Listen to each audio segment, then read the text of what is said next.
Hey guys, it's your good old buddy KP Giants fan here, and pretty much picking up right where we left off in Sen's Fortress, just taking out a few more of these little knight guys and opening up some treasure chests.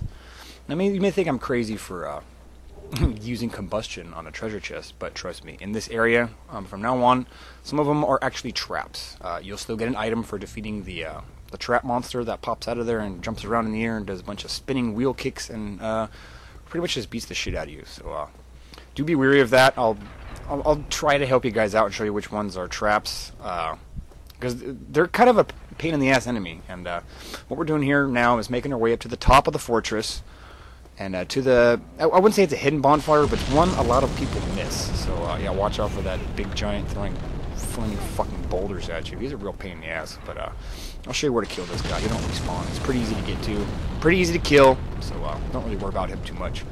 Run on right over here. You pick this item up real quick if you need to. It's not really worth much. The bonfire is right here, and I was trying to get him to miss with that stupid flaming boulder thing. So just hop on right down here. Yeah, kindle this up, repair your equipment, and next thing we're going to do is I'm going to show you where there's a pretty nice merchant here.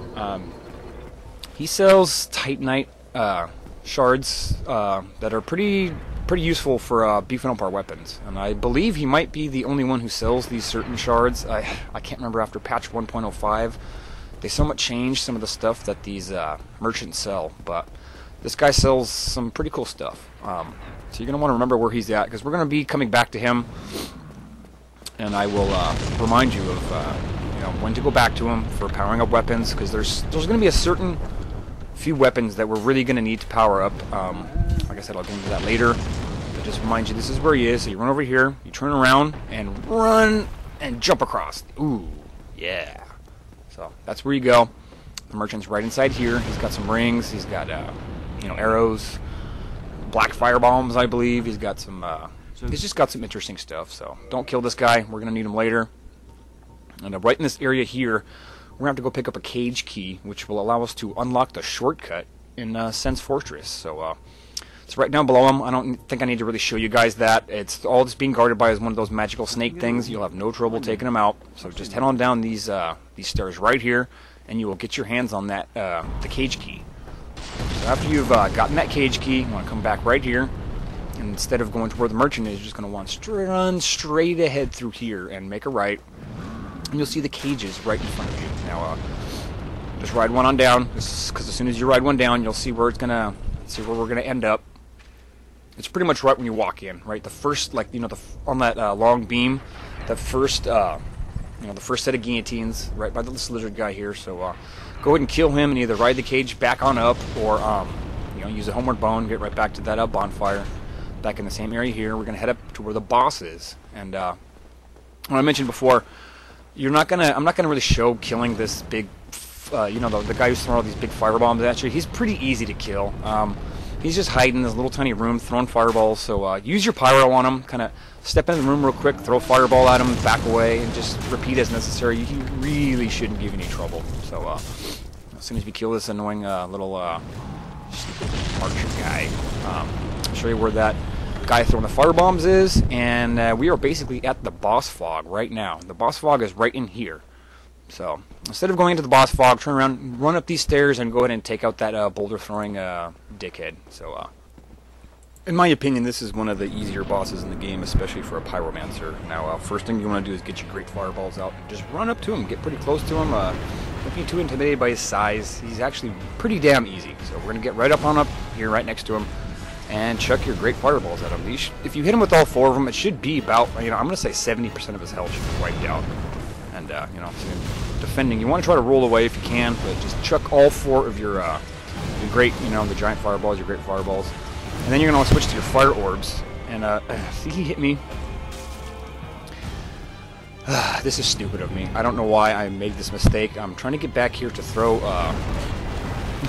fire orbs at him. He's pegging me with that stupid ranged attack he has. So I'm just gonna kind of get my bearings. I'll show you exactly what we've got to do to get this guy. I don't know what I'm thinking. I really don't know what I was thinking when I was charging him like that. This is not the way to deal with him. So just, I was going to edit that out, but I just kind of left it in for a minute. So, jeez. what you're going to want to do is run up to him. Seriously, you're going to want to run up to him and roll in between his legs, and then you can maneuver yourself around behind him, and we'll kind of be back where we were when we threw those. So here we go. Just run up to him and roll over that attack, and just kind of wake your way right past him. Look at that. He's just pretty harmless. And he's not really able to do anything either to you right here. So just toss some fire orbs at him, and he should go down with no trouble at all. So pretty easy boss, in my opinion, if you've got pyro. So take him on down, and this part's interesting. We're gonna hitch a ride with some I think they're gargoyles into Anor Londo, which is actually our next this is a pretty big deal in the game. In my opinion, right now we're about halfway done. There's some optional stuff that we're going to do, which is going to increase that time length, but I say we're halfway at least done. So yeah, let these gargoyles come and get you. And if you are concerned, you're not going to be trapped in Anor Londo. All you got to do is come right back to where these guys drop you off at. There'll be that same little ring there, or maybe that little silver, that little gold ring is not there, but the gargoyles will be sitting there. There'll be at least one there. If you walk up and talk to them, they will take you right back there, so you can ride that cage down, or do whatever you need to do, and go back in the other part of the game, because we're going to need to go back there after this. I just wanted to get this kind of, here's your guys. If you've never been to Anor Londo yet, you should get that achievement, that trophy, whatever the hell, whatever those things are. So yeah, if you want to go back to Sense Fortress, you just come right back to this area here, and those gargoyles will take you right back. So all we're going to do real quick is just head down to the first bonfire, because we're going to prepare ourselves to come right back to Sense Fortress and collect the last few items that we did not get last time. And we're also going to free a dude who is trapped down there. I'm not sure if the Master Key would open up his cage. I've never really tried that. I know the cage key does. And you see these big dudes, just don't attack them. If you do, they're going to come after you. There's a real easy way to kill them. I'll show you. It's with combustion. You get just real close to them and burn them a couple times, and they go right down. But here's the first bonfire in Anor Londo. I've got a lot of souls here, so I believe what I'm about to do is level up my character, because why not, man? I believe I'm trying to finish up my atonement right now. I think if I get it up to 28, it's either 28 or 29, which will give me one more spell slot. So I believe that's what I'm going to spend my stuff on. I was thinking about vitality, but I'm like, you know what? I don't really need it. We'll be fine. So you guys can kind of level up your character however you want. Remember, I gave you that basis on how to start with. But all in all, I will pick it up right here. We're going to go back to Sense Fortress just real quick. So take it easy, guys.